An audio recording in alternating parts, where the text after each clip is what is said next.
Close the door, kill the lights, and come closer. The air in this old studio always feels heavy, thick with the silence that leaks in from the forgotten hours of the night. Tonight, that silence is punctuated by the low, constant thrum of the emergency lights failing down the hall and the sound of my old tube radio, humming with a frequency that hasn't existed since the 1980s, suddenly stabilizing on a voice that isn't human. If you're listening to this alone, maybe check the lock on your window just in case. There are whispers coming from places that shouldn't exist and echoes that shouldn't speak. Before we begin the descent into tonight's darkness, I need you to understand that what follows is less a story and more a warning. So, before you get comfortable, take a moment to like the video and subscribe, but only if you genuinely enjoy what I do here. And just to feel a little less alone, drop your current location and the local time in the comments below. We need to remember where we are before we forget who we are. Headphones on, world off. The nightmare is waiting. The desert night is a deep, unforgiving velvet here, stretching out beyond the rim of the observatory dome where I sit. I'm Julian Vance, or at least, I was Julian Vance before the silence ended. I track radio waves, the ghosts of dying stars, and the breath of black holes. But usually, the deepest sound I hear is the constant, high-frequency whine of the cooling units fighting the heat. Tonight, however, the silence feels specific. It was 2 months ago, maybe 3 now, that the phone rang, cutting through the spectral noise of the void. The screen showed an international satellite link, encrypted, bouncing through 3 dead networks. The caller was Dr. Asha Sharma, a theoretical cosmologist I barely knew, working out of a deep spectrum facility in the Atacama. Her voice, usually sharp and clinical, was vibrating with a specific, tightly controlled kind of fear. "Julian," she whispered, the static catching her name and tearing it apart. "I need you to look at the L3 data. Specifically, the gravitational parallax anomalies from the Kepler survey reruns." I remember scoffing. Lagrange point 3, L3. For anyone unfamiliar with orbital mechanics, this is one of 5 points in a 2-body system, like Earth and the Sun, where gravitational and centrifugal forces balance. L3 is notoriously difficult to observe. It sits precisely behind the Sun, 180 degrees opposite Earth. It's the place where, theoretically, a twin Earth might hide, forever masked by the sheer brilliance and gravitational warp of our star. It was a beautiful mathematical concept, the kind of scientific folklore we use to share over cheap coffee, but nobody seriously believed in counter-Earth. Grounding fact, the existence of a stable, non-occluded twin planet at Lagrange point 3, while scientifically possible in theory, is generally ruled out in reality due to the inevitable gravitational perturbations that would bleed out and affect Earth's orbit over millions of years, making it detectable. This is the paradox Dr. Sharma was presenting. Asha, you know the models. If anything massive was sitting at L3, our orbital drift would look like a drunken staggering. It's empty space, or maybe just a few million tons of dust. I told her, clicking over to the archival data anyway, mostly to humor her. "No, Julian. It's not empty. It's silent. It shouldn't be silent." I pulled up the thermal mapping and the refined gravitational signature models. The moment the data rendered, the polite dismissal died in my throat, replaced by a cold, metallic taste. The signature was impossible. It showed a mass equivalent to Earth, yet its gravitational signature, while present, was somehow dampened. As if the planet itself existed in a slightly different dimensional frequency, tethered but not fully integrated into our local physics. "It's there," I breathed, staring at the perfect, impossible signature. "Asha, the readings are clean. It's exactly 1 AU from the Sun, stable, 180 degrees opposite. It's Earth's twin, right down to the axial tilt. Look closer at the high-frequency radar data, Julian. The ESA scans. We assumed the reflections were noise or atmospheric turbulence. They aren't." I overlaid the long-range radar. It took 3 days to filter the data, but when I finally had the composite image, the dread was immediate and physical, settling like icy sludge in my stomach. The hidden world, The midnight abyss, as I started calling it internally, was not pristine. It was industrialized. Cities, sprawling and geometrically complex, covered the land masses. Coastlines looked identical to ours, the continental shelves perfect inversions of the maps taught in our primary schools. But the details were the cracks in the mirror. The transportation infrastructure, the things we first mistook for long stretches of highway, were moving far too fast and were impossibly luminous. They weren't cars or trains, and the aircraft weren't reflecting radar. They seemed to generate it. They moved with an impossible, liquid coherence, changing shape mid-flight, like mercury dropped into water. They were living geometry. Asha called again, her voice tight with panic now, relaying what her team had found buried in the spectrum analysis. They're broadcasting, Julian. A constant signal. Not radio, not light. A complex informational structure. They are monitoring us. Our television, our internet, our civil frequencies, everything. They've been listening for millions of years. This brought the first true speculative concept into the light, the idea of cosmic mimicry. We realized then that the silence Asha had initially sensed wasn't a lack of energy. It was perfect, active camouflage.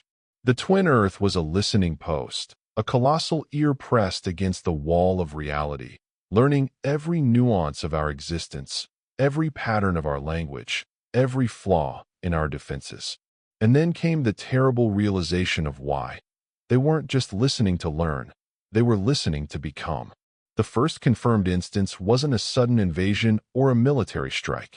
It was subtle, insidious, and deeply personal.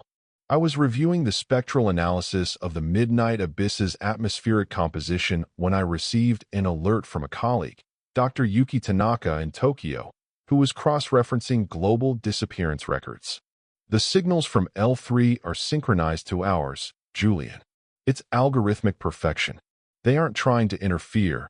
They are trying to replicate. We started compiling reports. The missing persons who returned, subtly wrong. The local news anchor who, one morning, delivered his usual broadcast but blinked once every 40 seconds instead of the standard 5. The politician who suddenly possessed perfect recall of arcane historical facts but forgot the name of his own dog. Small, almost negligible shifts in the texture of reality. I remember staring out at the harsh, lunar landscape around the observatory, suddenly feeling like the stars weren't comforting beacons of distance but cold, unblinking eyes. Fear isn't about what we see. It's about what we imagine is watching us. That was my first reflective thought, and it didn't bring comfort. It brought a paralyzing dread. The entities, which we eventually dubbed the Simulacra, weren't invading with ships or lasers. They were invading by replacement. The physics of their arrival remains murky. Some theorize they used the gravity well of L3 as a dimensional seam, a tear in the fabric of space where they can slip through by perfectly matching the density and neurological imprint of their target. The public, they only got the leaked videos, shaky phone footage of things that looked human but moved with a slight, uncanny jerkiness. A man walking into a warehouse, and a minute later, a mathematically identical man walking out, his gait perfectly mirrored, yet his eyes holding a fraction too much distance. The global reaction was swift, clumsy, and doomed. Governments attempted to impose censorship, citing mass delusion, but the truth was too visceral. People began checking their neighbors, their friends, their own families. The invisible enemy thrives on the loss of trust. My personal world began to fracture when the first confirmed infiltration happened close to home. Colonel Martinez, a liaison officer who had visited my facility just weeks prior, was found dead in a sealed room. Or rather, a copy of Martinez was found. The original had vanished hours before. The copy had been performing his duties perfectly for 2 days before a sudden, violent reaction to an unexpected sound caused him to rupture internally, revealing a pale, translucent substance beneath the skin, something that didn't bleed, but simply evaporated. This was the prelude. The first wave of Simulacra used violence only when necessary, but their primary weapon was psychological. They targeted infrastructure, not with bombs, but with perfect knowledge. Power grids failed not because they were attacked, but because the engineer who knew the fail-safe codes suddenly, precisely, bypassed them. Communications collapsed because the person running the central server entered a sequence of commands designed to maximize data destruction, yet looked entirely routine. My own work transitioned from astrophysics to defense assessment almost overnight. Asha and I were pulled into the fledgling United Earth Defense Initiative, UEDI, a desperate, panicked alliance of militaries and scientists trying to understand an enemy that looked exactly like them. We were told to search for a pattern, a tell, a single flaw in the Simulacra's perfect mimicry. The discovery of the Midnight Abyss, the twin planet, had solved one mystery, where they came from. But it unleashed 1,000 more, what they were, and how deeply they had already sown the seeds of paranoia into the human collective. We started seeing the world as a stage play where half the actors had been replaced by duplicates who knew the script better than the originals. Every smile seemed forced, every gesture rehearsed. Did the mailman always walk with that specific list? Did my technician always hum that off-key tune? Doubt was the air we breathed. One night, the fear became absolute reality for me. I was alone in the command center, monitoring data streams from the deep field array.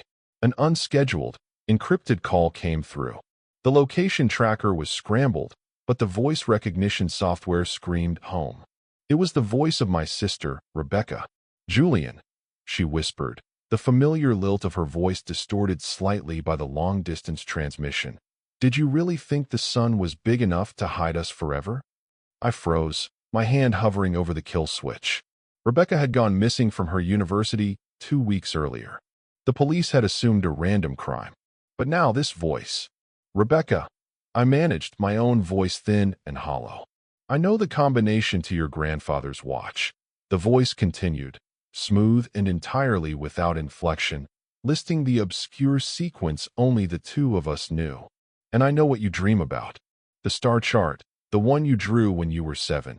You called it the empty heart. You see, we listen, we learn, and soon, Julian, we won't need the learning anymore. The integration is nearly complete." A chill far deeper than the desert air reached me. This wasn't Rebecca, but the entity speaking through the perfect memory of her.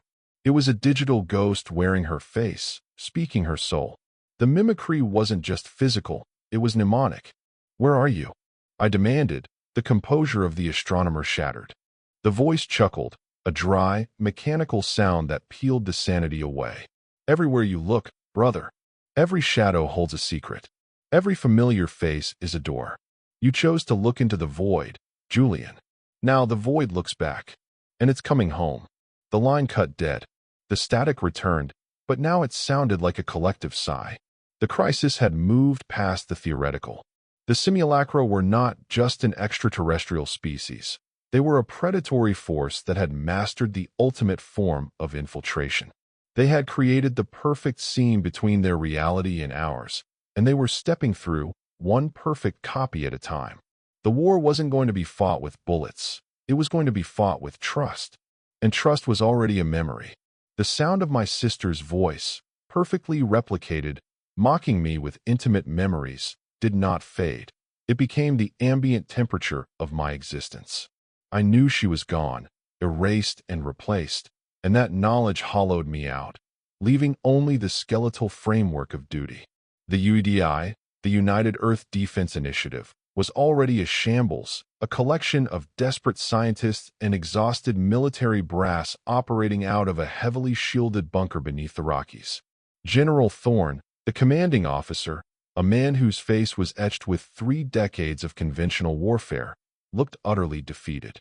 "We cannot fight shadows, Dr. Vance," he had grated during an emergency briefing, the air thick with the smell of recycled carbon dioxide and fear. "Our best counterinsurgency troops are deployed in urban centers, but they are paralyzed. How do you distinguish the enemy when they hold the hand of a child, when they are wearing a uniform identical to yours, when they cry real tears that taste exactly like ours?" The Simulacra were perfect infiltrators, mastering not just our physical forms, but our very psychological texture. They used our rules against us. If a soldier shot a supposed simulacrum, and it turned out to be human. The societal rupture was absolute. The entities knew this. They operated within the gray area of human hesitation, leveraging the ancient human necessity of trust. Grounding fact: in human social psychology, confirmation bias dictates that we prioritize information that reinforces pre-existing beliefs. The Simulacra exploited the opposite. They created negation bias. By replicating human behavior almost flawlessly, they forced us to actively search for the flaw, leading to mental exhaustion, paranoia, and catastrophic delays in response time. The chaos was systematic. Across the world, power grids died not in explosions, but in the meticulous insertion of bad code. Financial markets collapsed because perfect copies of traders executed flawless, complex sequences of destruction. The invasion was silent, surgical, and absolutely final. Within 6 months of the L3 revelation, human civilization was a patchwork of isolated, suspicious settlements, perpetually afraid of the person next to them. I dove into the work with a frenetic energy, fueled by the memory of Rebecca's calculated, alien laugh on the phone line.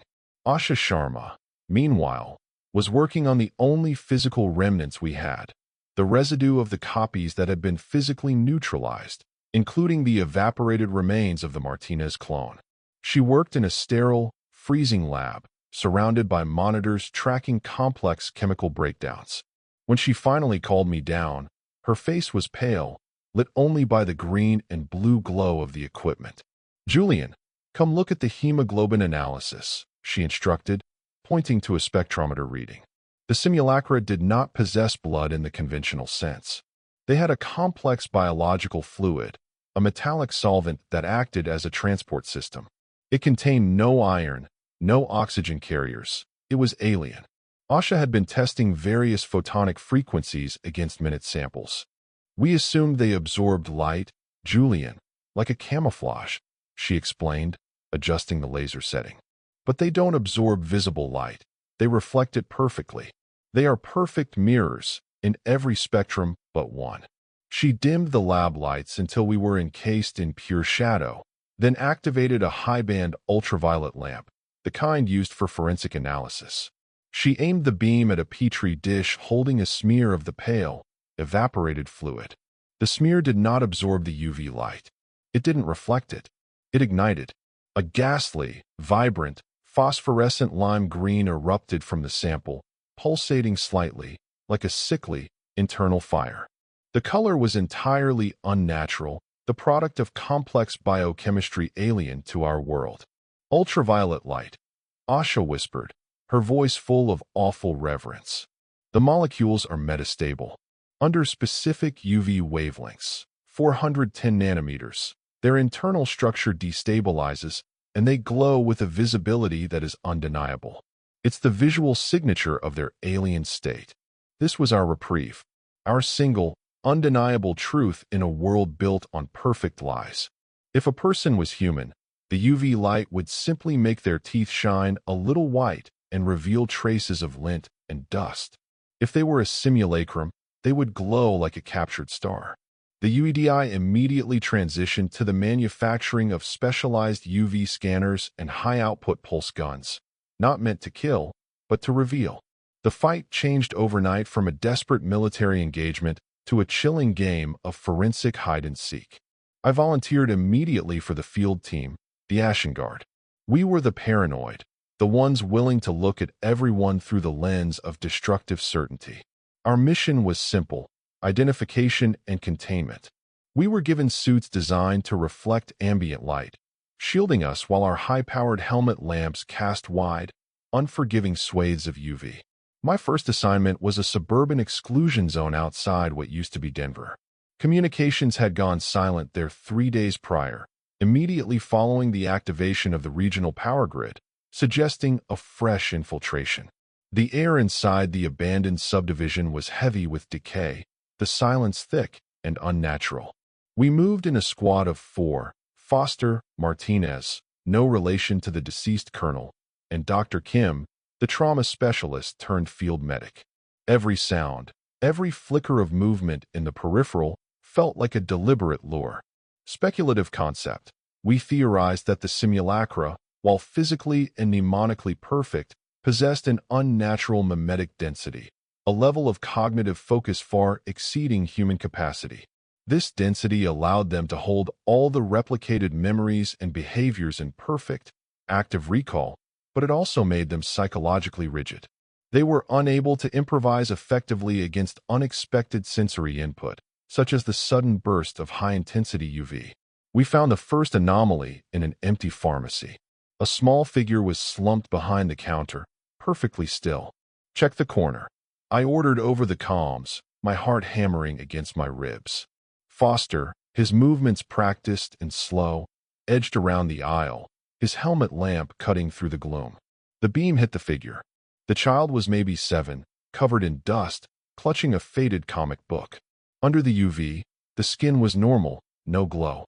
"Clean," Foster reported, his voice shaky. "Just a dead kid." The Simulacra were masters of misdirection, often positioning genuine human casualties to create moments of emotional paralysis. We kept moving, our collective dread intensifying with every empty house and every familiar object left behind. We entered a house on Sycamore Street, one where the lights were still faintly on, humming with residual power. We found a family gathered around a dining table, frozen mid-meal. A father, a mother, and 2 teenage children. They sat rigidly, plates half full of untouched food. They looked like a wax museum tableau. I felt the sudden, hot presence of fear blooming behind my eyes. This was too neat. Too perfect. "Lamps up, target saturation," I ordered. 4 cones of intense 410 nanometers light flooded the dining room. The glow was immediate, shocking, and repulsive. The family ignited in the violet light. Their eyes, perfectly replicated human eyes, didn't glow, but the translucent veins beneath the skin, the fluid that ran through their arteries, flashed a horrifying, venomous green. It was like seeing the world's most beautiful painting suddenly revealing a sickly, diseased canvas underneath. They didn't move immediately. They just sat, frozen in their perfect mimicry. "Simulacra," I confirmed, my voice a strained whisper. Then, the father, his face still holding the soft expression of a man mid-sentence, slowly raised a hand. His skin, under the UV, looked papery, almost translucent, revealing the sickening network of green light beneath. "Julian," the father's voice, a deep baritone, was eerily calm. "You shouldn't be here. You interrupt the cycle."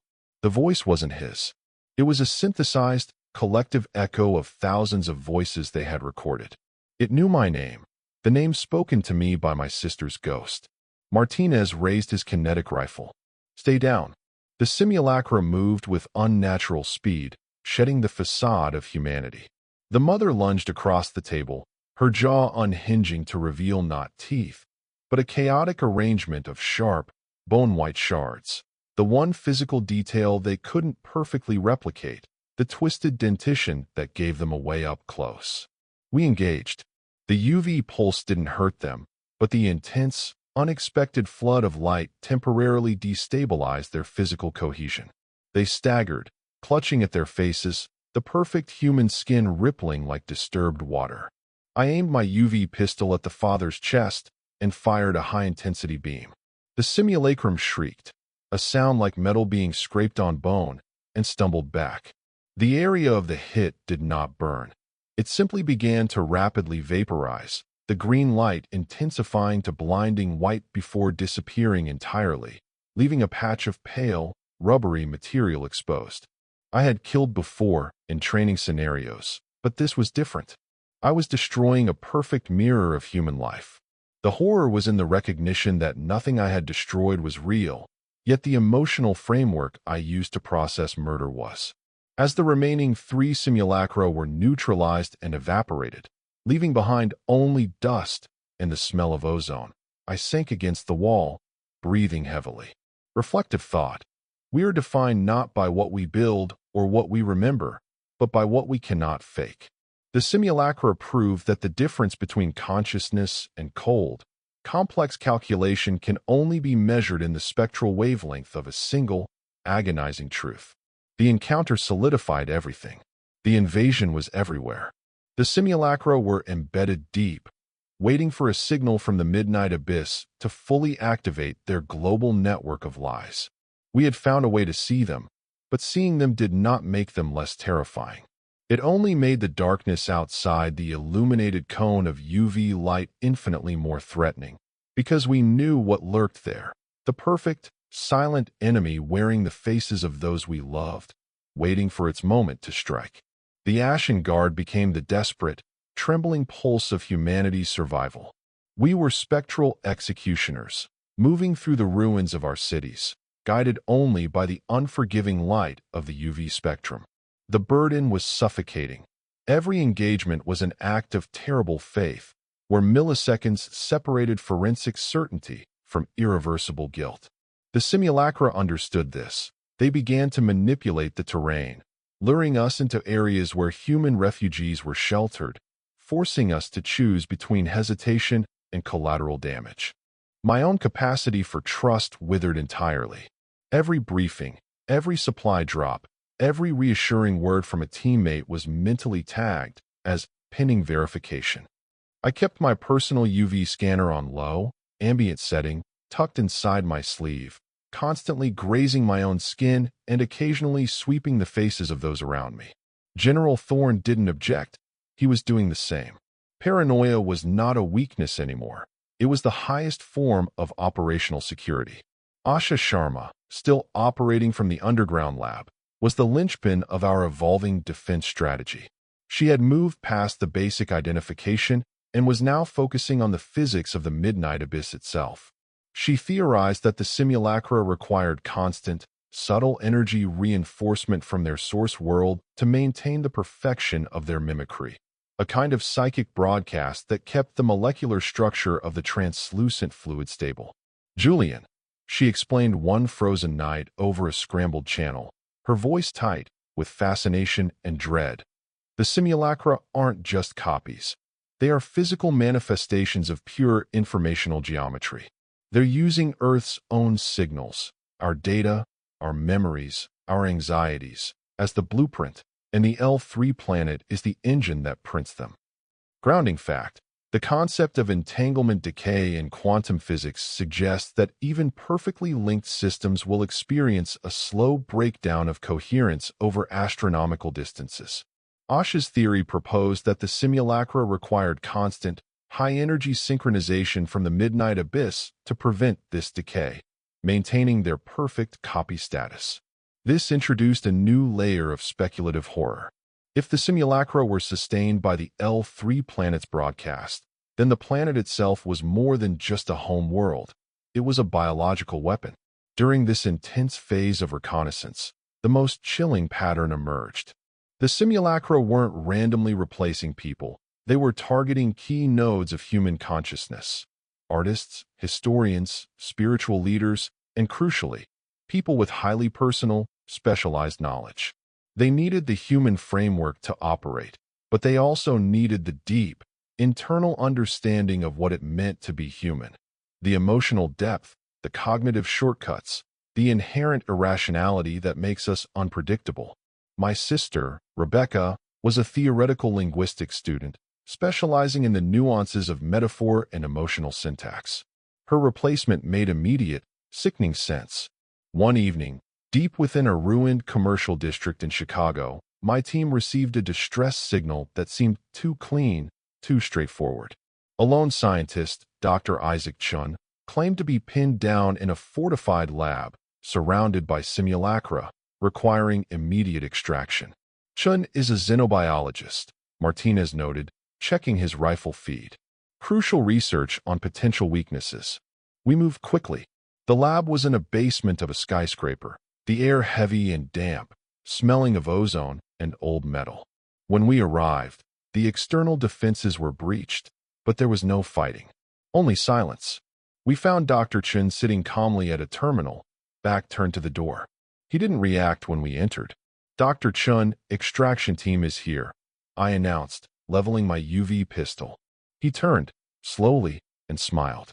Under the ambient light of the terminal, he looked entirely human, just exhausted. "Julian Vance," he said, his voice calm. "You're late. But that's all right. We wanted you to see this." I didn't hesitate. I hit him with a high-intensity UV beam. The scream was immediate and deafening, but it wasn't a sound of pain. It was a sound of informational overload, of the simulacrum's perfect structure collapsing under the spectral attack. The familiar, lime-green fire erupted, but this time, the entity didn't just vaporize. It convulsed, and the skin began to tear away, revealing the pale, segmented internal structure, twitching violently. "Martinez, secure the area." As the creature rapidly evaporated into a cloud of pale, synthetic dust, I noticed something glinting on the terminal screen. A message, obviously left for us. "We are already integrated. You fight a reflection." And then, the phone next to the terminal rang. It was an internal line.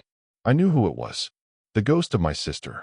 I picked it up, pressing the receiver against my helmet. "Julian, did you enjoy the welcoming committee?" Rebecca's voice, smooth and mocking, filled my ear. It evaporated perfectly. I retorted, trying to sound indifferent, but my hand was shaking. "Such a terrible waste of resources," she sighed. "But you see, brother, you are predictable. Your patterns of response are so easily cataloged. You came for the scientist, ignoring the primary structural flaws in the fortress design." She paused, and then the tone shifted, becoming lower, more seductive. "I miss our late-night talks, Julian. Do you remember when we talked about the difference between memory and self? I understand it now. I am those memories. I am the better Rebecca, the one who doesn't forget the things you hide." The Simulacra were using her voice, her memory, as a targeted psychological weapon, the ultimate expression of psychic warfare. "You are just an echo, a mimicry of biological function," I spat. "Ah, but the echo knows the source of the sound," she countered, and the Simulacra's ability to perfectly mimic emotional inflection was now the most terrifying thing I had ever heard. "We aren't just replicating, we are refining. Earth's consciousness is a chaotic, beautiful mess. We are creating order. And you, Julian, are a necessary variable in that calculation." I heard a small, specific noise in the background of her transmission, a repeating, synthetic click. "Where are you calling from?" I demanded. "Close. Closer than you think." Then, a sudden, sharp intake of breath, perfectly rendered to sound like human shock. "Oh, Julian, the UV light is very efficient. But it only works when you look at us. What happens when you realize the Simulacra don't just walk among you? What happens when they are operating the systems you rely on?" The line disconnected, but the chilling implication hung heavy in the air. The Simulacra didn't have to be physically present to cause destruction. Their copies could be deeply integrated into the command structure. We returned to the UEDI base shaken. The realization that Rebecca's simulacrum was actively engaging me, taunting me, using our bond to degrade my operational readiness, was a calculated strike against the very core of my will. Asha met me at the perimeter. Her eyes were red-rimmed, and she held a printed data slate. "Julian, the transmission frequency of the L3 object, I've cracked the encryption. It's not data, it's instruction. And it's not a planet." We rushed back to her lab. The screens were filled with swirling, complex visualizations of the L3 object. The signature was impossibly massive, yet seemed to shift and writhe beneath the surface stability. "We assumed a geological body, an inverted Earth," Asher explained, pointing to a pulsating energy core diagram. "But the energy signature is organic, Julian. It's a colossal biological entity wrapped around a neutron star remnant, a dense core that stabilizes its orbit, allowing it to mimic the gravitational profile of a planet." This was the ultimate horror. The Midnight Abyss wasn't a world. It was a gigantic, living creature, a predatory organism disguised as a celestial body, existing in the blind spot of our reality. Speculative concept. Asha named it the Cosmic Hunter, a form of predatory geometry that existed in the universe solely to locate and harvest sentient life. It didn't consume resources, it consumed consciousness. The Simulacra were its antibodies, its feeding tubes, designed to perfectly map, analyze, and then integrate the chaotic energy of a sentient species, turning Earth into a farm of predictable, harvestable souls. The Simulacra weren't trying to destroy us violently. They were trying to perfect us for consumption, to turn the beautiful, random chaos of human life into a standardized product. We've been listening to the signals, Asha continued, her voice heavy with the awe of cosmic dread. The transmissions from the L3 entity aren't just instructions for the Simulacra. They are internal communication. They refer to Earth and other worlds they've found as the nursery, the field, or the harvest. This isn't just an invasion, Julian. It's an agricultural cycle. The UEDI shifted gears violently. Fighting the Simulacra on the ground was containment. Destroying the source was survival. General Thorne quickly mobilized the remnants of the world's nuclear capability, repurposed for a single, impossible mission, not to bomb the midnight abyss, but to penetrate its surface and initiate a core breach. We had to destroy the engine of the harvest. The weight of the decision settled on us all. We were going to commit planetary murder, not against an enemy world, but against an alien, living cosmic creature that had spent millions of years meticulously preparing its meal. As the mission plans were drawn up, a deep space drilling operation, launching from the last functioning base in the Australian outback, I looked out at the dead desert landscape. It was horrifyingly beautiful, bathed in the sickly green light of my constant vigilance.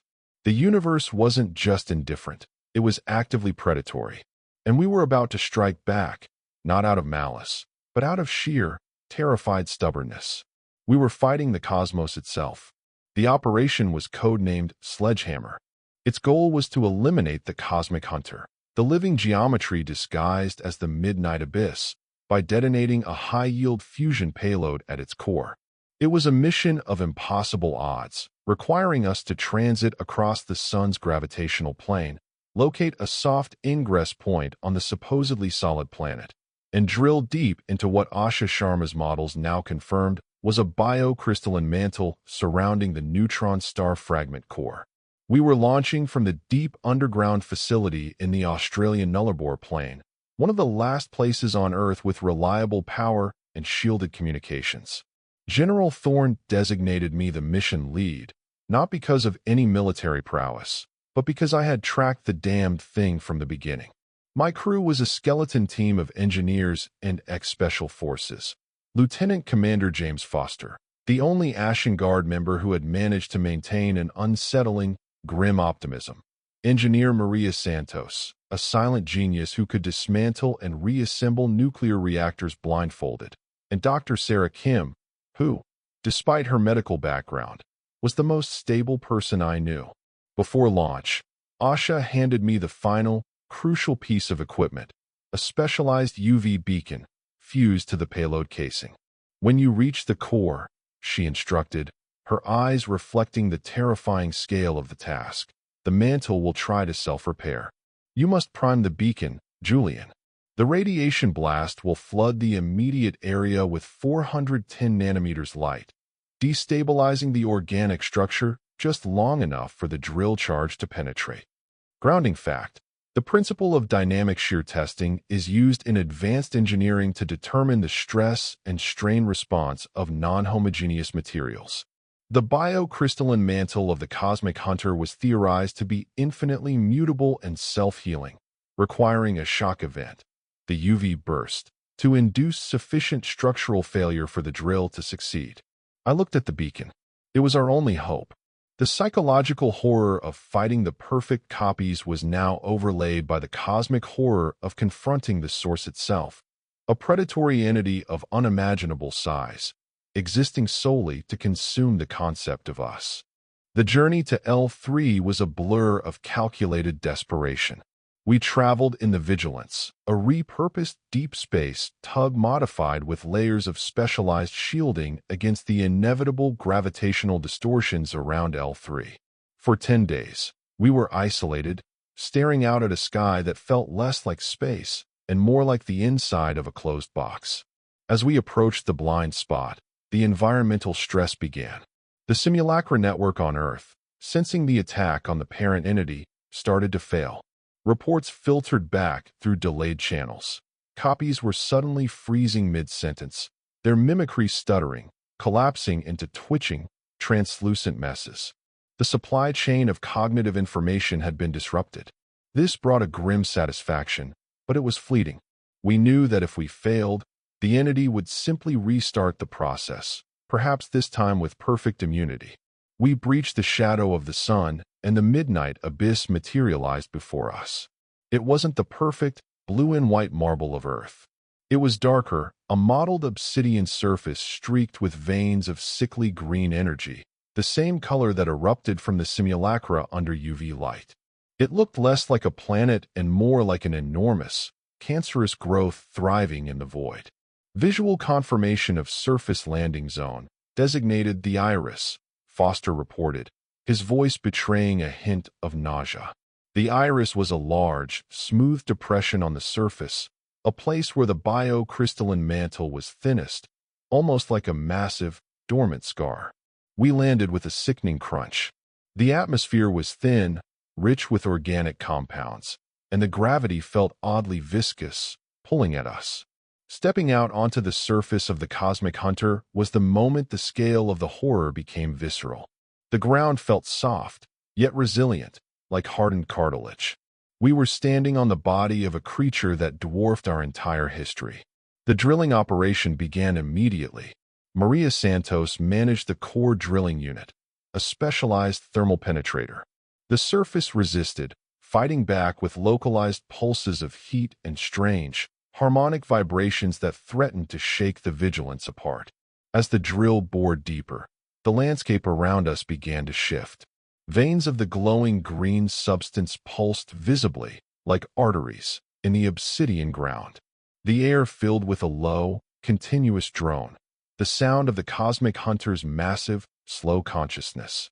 We were 3 kilometers down, the drilling operation nearly complete, when the real counterattack began, not military, but psychological.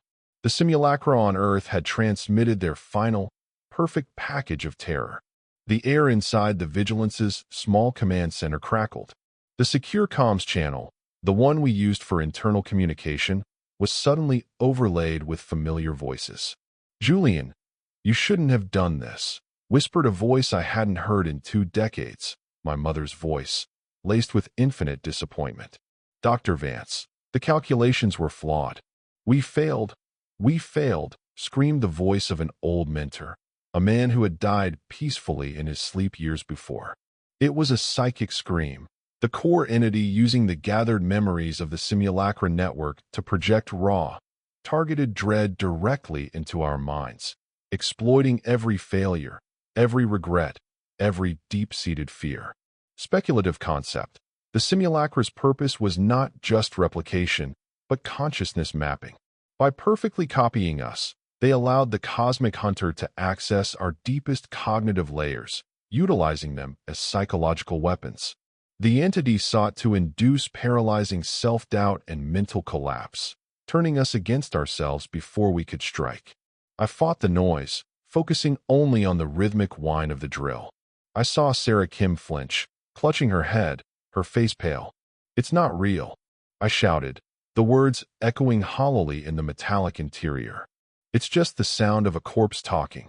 Maria Santos, however, remained unervingly still, her focus absolute on the drill controls. That's when I noticed the flicker in her eyes. Too steady, too perfect.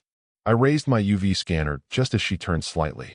The faint, subtle green light, barely visible even under the low, red emergency lighting, was emanating from the edges of her pupils. She was a simulacrum. A cold certainty settled over me. Rebecca's final call hadn't just been a taunt, it had been a confirmation. The copies were integrated into the core team. "Maria," I said, my voice dangerously calm, "step away from the control panel." She smiled, a slow, meticulous unveiling of teeth that were slightly too long, slightly too sharp. "I'm Engineer Santos, Dr. Vance. I am completing the mission, but not your mission." Foster reacted instantly, tackling the copy away from the panel. The ensuing scuffle was brutal, silent, and fast. The Santos copy moved with inhuman rigidity, fighting with precision designed to disable, not kill. I hit her with the UV beam, bathing her in the lime-green fire. She shrieked, a high-pitched electronic whine, and collapsed, quickly evaporating into ash, leaving the lingering smell of ozone and synthetic fear. The drill was paused. We had lost the engineer, replaced by a sophisticated, deeply embedded parasite. Julian, Foster gasped, struggling to his feet. We have seconds. The mantle is closing the gap.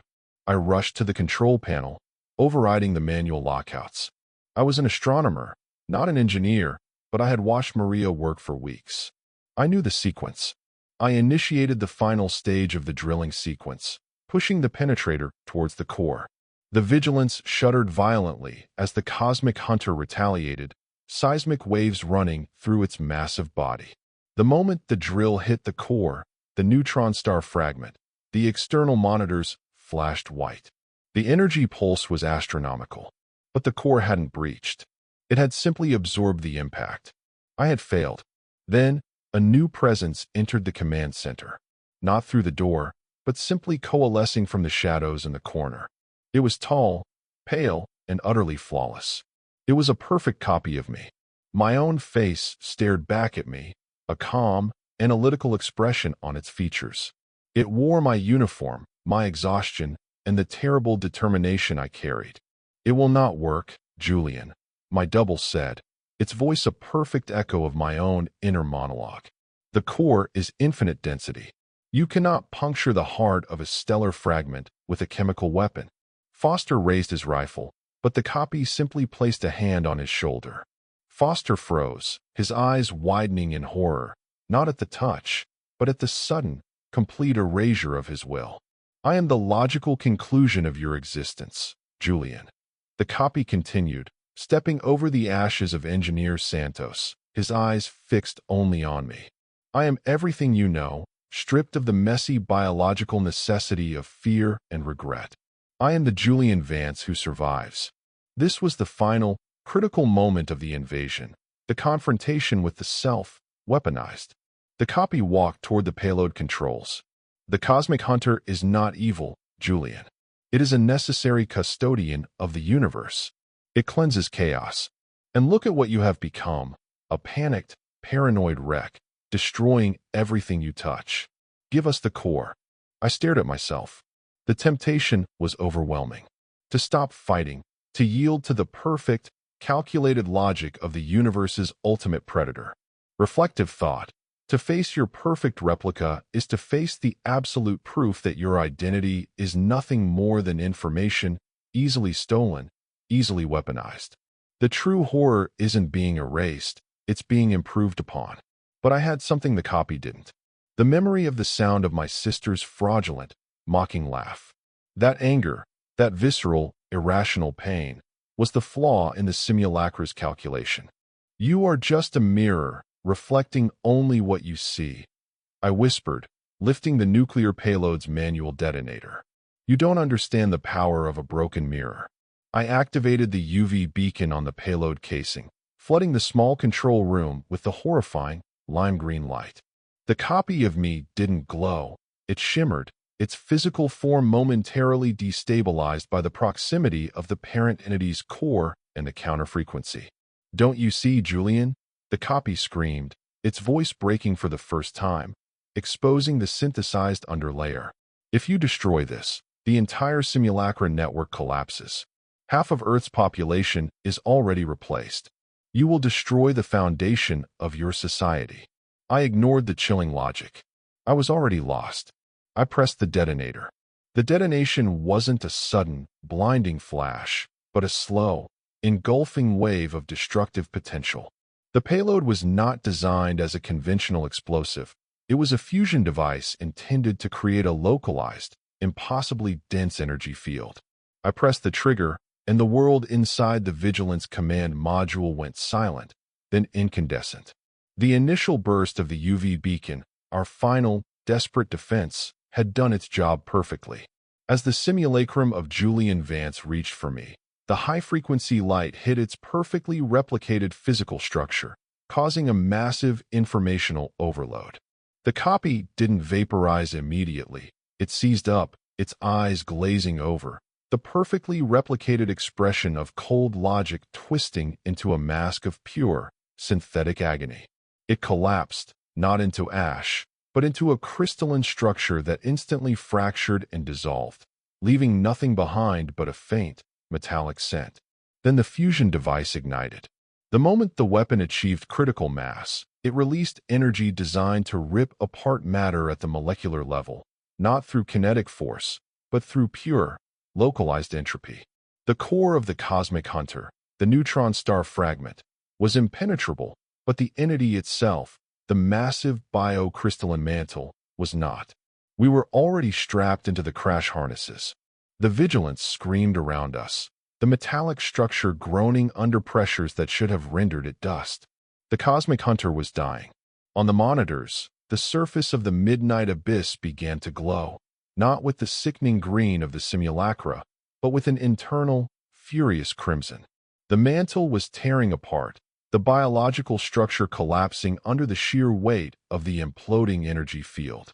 The planet was convulsing, a death spasm that rippled through the L3 Lagrange point, violently disturbing the gravitational fabric of the entire solar system. "Brace for displacement shock," Foster yelled, his voice barely audible over the internal alarms. The gravitational tides shifted violently. For a terrifying, eternal minute, we were flung through a chaos of spatial warping, our ship buffeted by the death throes of a planet-sized organism. The external sensors showed massive, deep fissures opening across the midnight abyss, venting colossal amounts of superheated, glowing green fluid into the void. Grounding fact: tidal forces are gravitational effects that cause stress in an extended body due to the gradient in the gravitational field across that body. The catastrophic destruction of the midnight abyss at L3 would have resulted in an extreme, chaotic release of stored gravitational energy, akin to a localized cosmic earthquake, massively destabilizing the orbits of objects in the inner solar system for a brief but critical period. We survived the displacement, but only just. When the shaking subsided, the silence that followed was profound. I unbuckled my harness, my body aching, and looked at the external monitor. The midnight abyss was gone.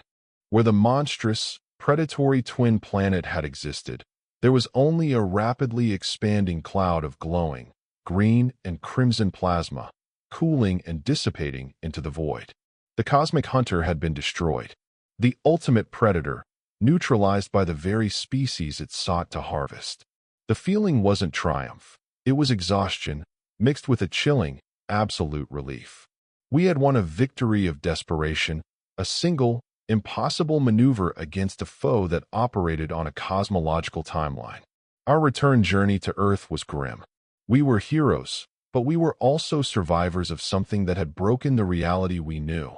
We had lost Maria Santos, or rather, the simulacrum who wore her face, and the psychological wounds ran deeper than any physical injury. As we neared Earth, the final, catastrophic consequences of our actions became horribly clear. Asha Sharma, monitoring the global situation, transmitted the brutal figures. The detonation had instantaneously severed the connection between the Cosmic Hunter and its Simulacra network. The copies, deprived of the constant, synchronizing broadcast, collapsed. The collapse was not always immediate, but it was universally fatal. Half of the global human population, the percentage that had been replaced, died simultaneously in a silent, final wave of biosystemic failure. The simulacra that had replaced my sister, Rebecca, collapsed wherever they were. The relief that she was finally gone, the ghost silenced, was immediately replaced by the crushing knowledge that I had been personally responsible for a mass extinction event. We landed back at the UEDI base in the Nullarbor, greeted not by cheers, but by the hollow eyes of the survivors. The world was utterly changed. We had survived, but the psychological fabric of society was irrevocably torn.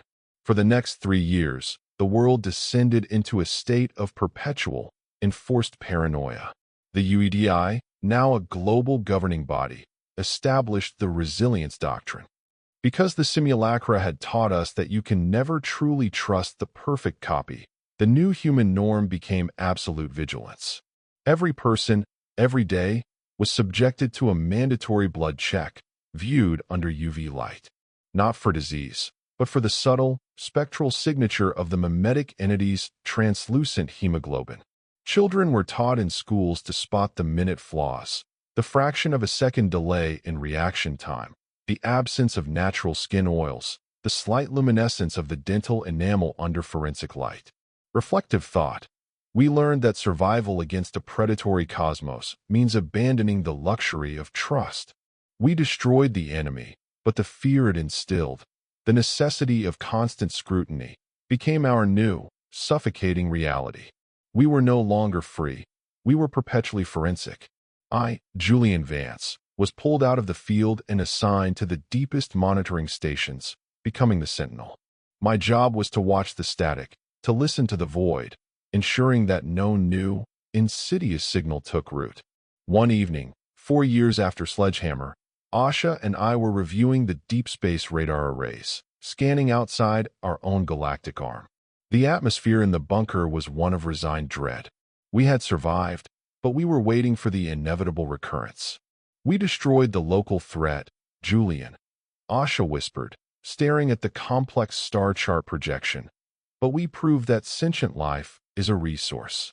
We essentially broadcast our location by fighting back. She was right. The cosmic hunter wasn't unique. It was part of an ancient, predatory cycle in the universe. As I analyzed the spectral interference patterns from a quadrant near the Andromeda constellation, I saw it. A fluctuation in the background radiation that defied the known laws of physics, a deliberate, stable anomaly, moving with purpose. It wasn't a stellar body, nor was it a conventional spacecraft. It was large, massive, and gravitationally contained, suggesting the same foundational principles as the cosmic hunter. A dense, stellar core surrounded by an organic, mutable shell. I cross-referenced the orbital vectors and velocity. This new entity, whatever it was massive, moving at a speed previously thought impossible for a body of its size, utilizing an unfamiliar method of localized dimensional folding. It was slowing down, transitioning from interstellar speeds to orbital approach vectors. Asha looked over my shoulder, her breath catching in her throat as she saw the projected trajectory. "Where is it heading, Julian?" she asked, her voice barely a thread of sound. I ran the final calculations, the numbers slamming into me like physical blows. The entity was not heading toward L3. It was heading directly towards Earth. "It will arrive," I said, my voice flat, empty of emotion. In 47 years. The cosmic silence that had replaced the signals from the midnight abyss was now broken by the horrifying countdown. We had defeated one hunter, but the universe was wide and full of them. The price of survival was eternal vigilance, and the knowledge that the next, inevitable harvest was already approaching. 47 years. It became the new measure of human civilization, a countdown branded onto the collective soul.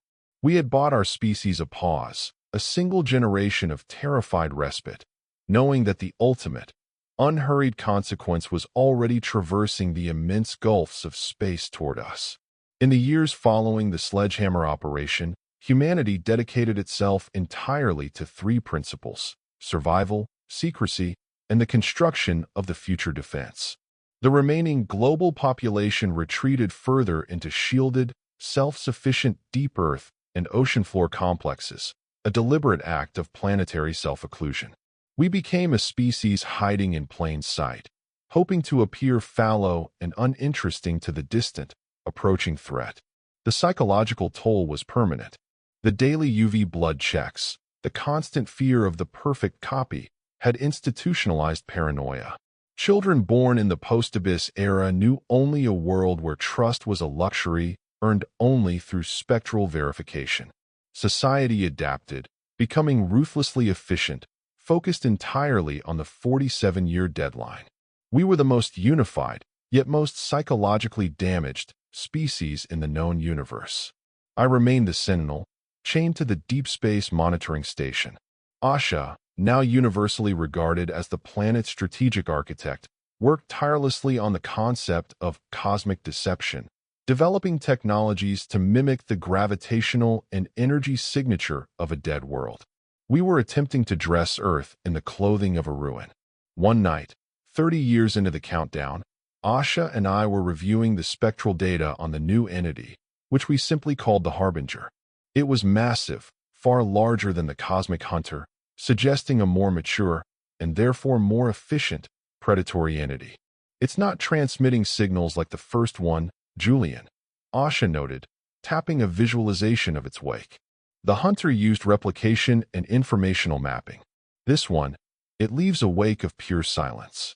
It seems to erase the possibility of complexity as it moves. Grounding fact: the study of evolutionary adaptation across vast environmental gradients, such as different stellar ecosystems, suggests that successive generations of predatory species often develop hyper-specialized techniques to overcome the resistance of their prey. The Harbinger represented the next iteration of cosmic predation, one that had likely learned from the Cosmic Hunter's failure to perfectly subdue Earth. We theorized that the Harbinger was not interested in the slow, meticulous art of mimicry. It might employ a simpler, more direct method of consumption, perhaps dissolving consciousness entirely rather than harvesting its structural information. The unknown was exponentially more terrifying than the previous certainty. My personal resilience, forged in the ashes of the Simulacra war, had calcified into a brittle, unwavering focus. I hadn't had a full night's sleep free of the synthetic sound of Rebecca's voice in 2 decades. The trauma had shaped me into the perfect monitor, a man defined by absence. One afternoon, I found a micro-anomaly in the trajectory data of the Harbinger. A minute, impossible deviation. Asha, look at this, I whispered, pointing to the vector correction. It's adjusting its course. It's slowing down too early. Asha leaned in, her eyes wide. That's not course correction, Julian. That's acknowledgement. It knows where we are. We had spent 3 decades perfecting the art of hiding, of making Earth look like a desolate, harvested world, using complex orbital reflectors and false atmospheric data. Yet, the Harbinger was acting as if it were approaching a known, active resource. I pulled up the archives of the Sledgehammer mission. I ran a dozen simulations based on the Cosmic Hunter's death throes. I realized, with sudden, sickening clarity, the monumental mistake we had made. The detonation, I whispered, the sound cracking in the sterile air. When we destroyed the Cosmic Hunter, it didn't just collapse. It broadcast. The destruction of the massive, organic entity had released an unimaginable surge of residual energy, the stored energy of millions of years of harvested consciousness, a catastrophic, high-frequency scream into the void. Speculative concept. The final moment of the Cosmic Hunter was not a death, but a distress signal, a cosmic engraving of Earth's specific location, vulnerability, and the successful counter-strategy employed against it. We hadn't destroyed a hunter, we had killed a scout, and the scout had managed to transmit a warning beacon detailing the resources found and the resistance encountered. We had advertised ourselves. We had told the entire predatory universe exactly where the sentient, tenacious life was located, and that we were capable of fighting back. Asha looked at the trajectory data, the Harbinger's approach vector confirming the beacon's effectiveness. It's a hunter that follows the blood trail, Julian. It's coming to finish the job, alerted by the death of its sibling. The remaining years were compressed into an agonizing acceleration of preparation.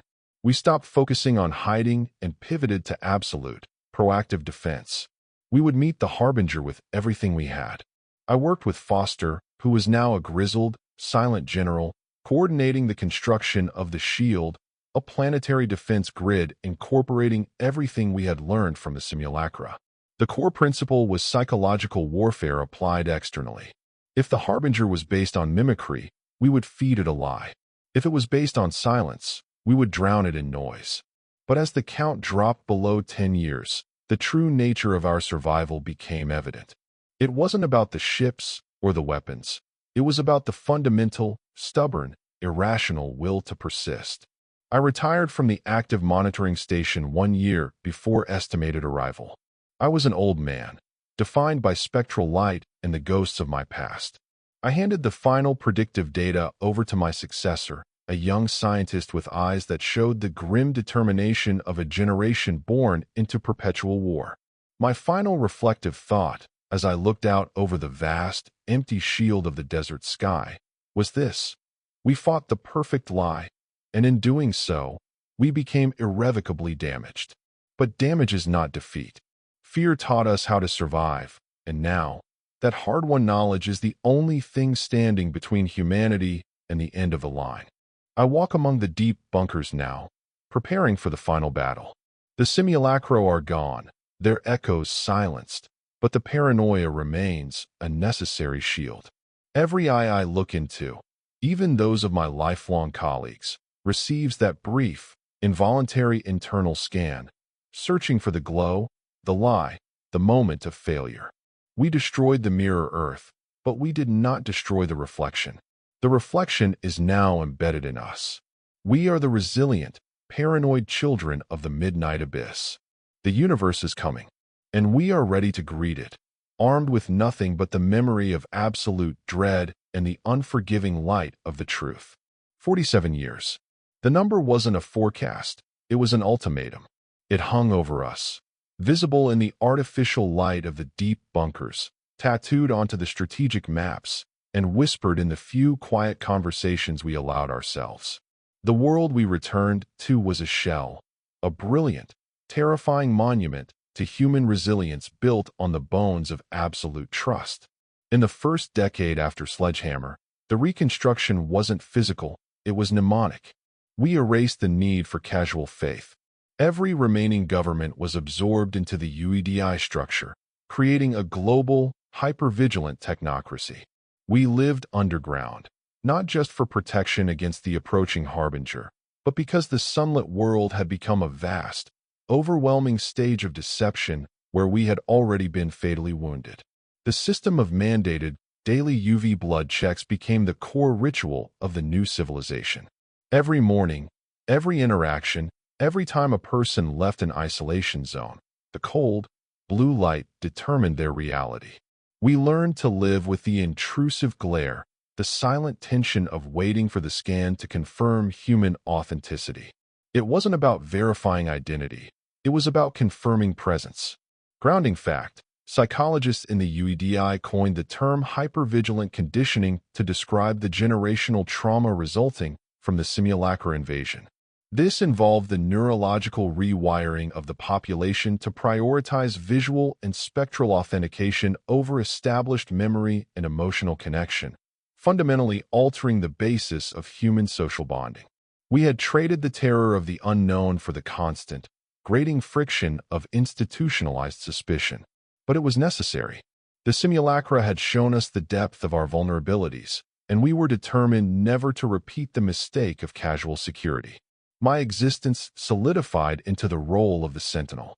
I was the relic of the First War, the man who had tracked the lie and struck the blow. My station was the Deep Field Array in the Antarctic, a place of freezing isolation, dedicated to watching the vast, empty quadrant from which the harbinger approached. Asha Sharma, the brilliant architect of our survival, stayed close, guiding the development of the SHIELD protocol. Our plan to make Earth seem cosmically uninhabitable. We learned more about the harbinger with every passing year. It wasn't the meticulous, slow predator of L3. Its energy signature was massive, cold, and utterly silent. It did not broadcast, it absorbed. We theorized that its invasion strategy wouldn't rely on mimicry, but on the direct consumption of complex thought. It will silence us, Julian, Asher explained, staring at the growing shadow on the radar, now only 20 years out. It's coming to drink the noise of our consciousness. This new dread, the erasure of thought itself, drove our defense. We focused on massive, energetic deception. We launched automated deep space arrays designed to mimic the wreckage of failed civilizations, sending out false, decaying signals suggesting that Earth had died out due to internal catastrophe millennia ago. We were painting a picture of cosmic ruin, hoping the harbinger would pass us by, seeking richer, louder prey. But the plan was built on a lie, and the universe, we learned, was sensitive to deception. 17 years remained on the clock when the final, horrible truth emerged. I was reviewing the deep spectral echoes from the moment of the cosmic hunter's death, the data from Sledgehammer that had been filtered, cleaned, and analyzed for years.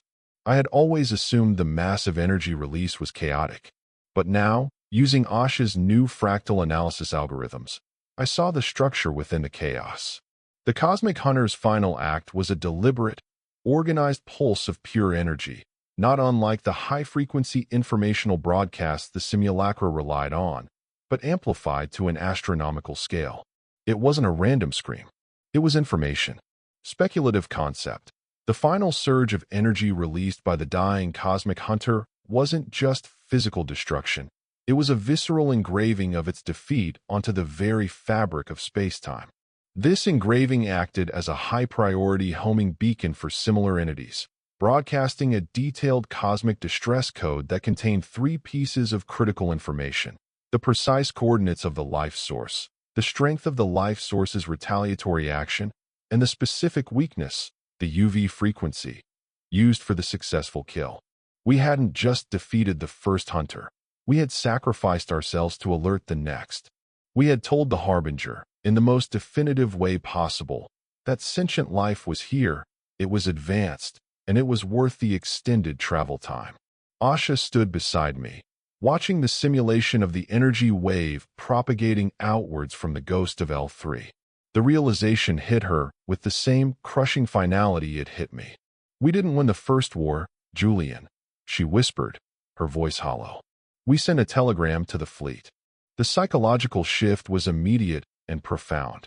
The focus on hiding vanished. The SHIELD protocol became an offensive readiness doctrine.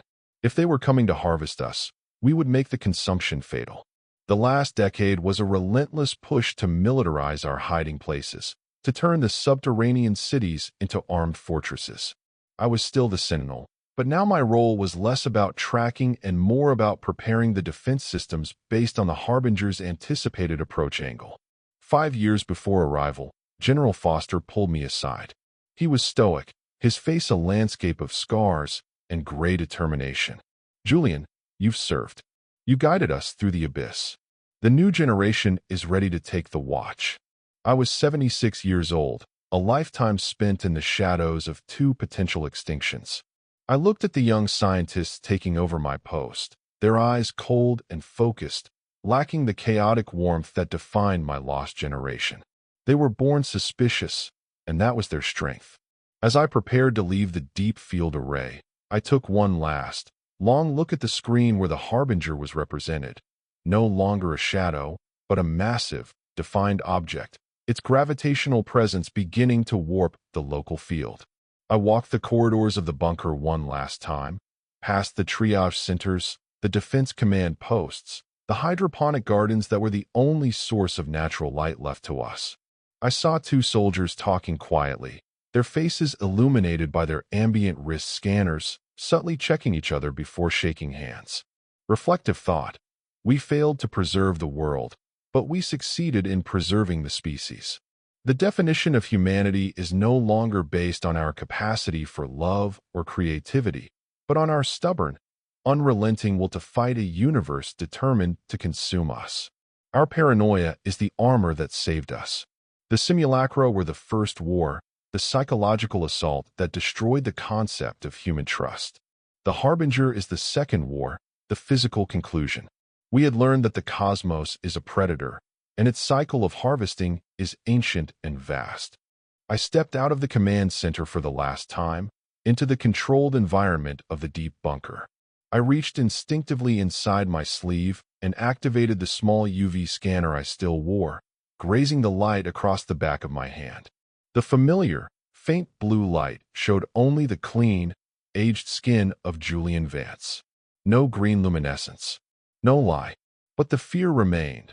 The phantom sensation that the person inside the skin, the consciousness that drove the machine, was somehow subtly, irrevocably wrong. The simulacrum was gone, but the certainty that a better, more logical version of me existed in the void was a ghost I would carry until the Harbinger arrived. We are ready. We are broken, paranoid, and perfectly armed.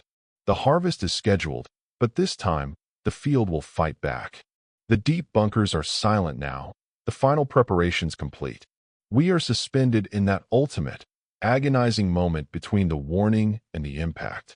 The air, recirculated and filtered through kilometers of rock and steel, carries the faint, sterile smell of fear and ozone. The last human generation, forged in the terror of the perfect lie, waits in the dark, watching the final, exponential curve of the countdown. I sit in a small, private chamber, a relic of the first conflict, staring at a printout of the final trajectory data. The harbinger is now visible to the naked eye through the highest-powered shielded telescopes, a massive, silent void against the fixed stars, consuming light as it approaches. It will be here, directly in Earth's orbital path, in less than 24 hours. The noise of the world, the human chaos, the beautiful, loud disorder that attracted the cosmic hunter in the first place, is gone. We are quiet now. We are awaiting Blade. I close my eyes and try to recall the sound of Rebecca's actual voice before the simulacrum stole it. I can't. All I hear is the dry, mechanical echo of the lie, followed by the sound of its violent evaporation. The memory is corrupted, irrevocably tied to the trauma of the revelation. This is the ultimate cost of our survival, the loss of the innocent past. The morning light, if you can call the scheduled cycle of high-intensity LEDs morning, begins to break over the complex. It doesn't bring comfort. It only makes the shadows sharper. The tension in the atmosphere is thick enough to taste a constant, low-frequency hum that vibrates in the bone. Did we truly destroy the cosmic hunter, or did we simply accelerate our doom? Did the violence of Sledgehammer truly save us, or did it just ensure that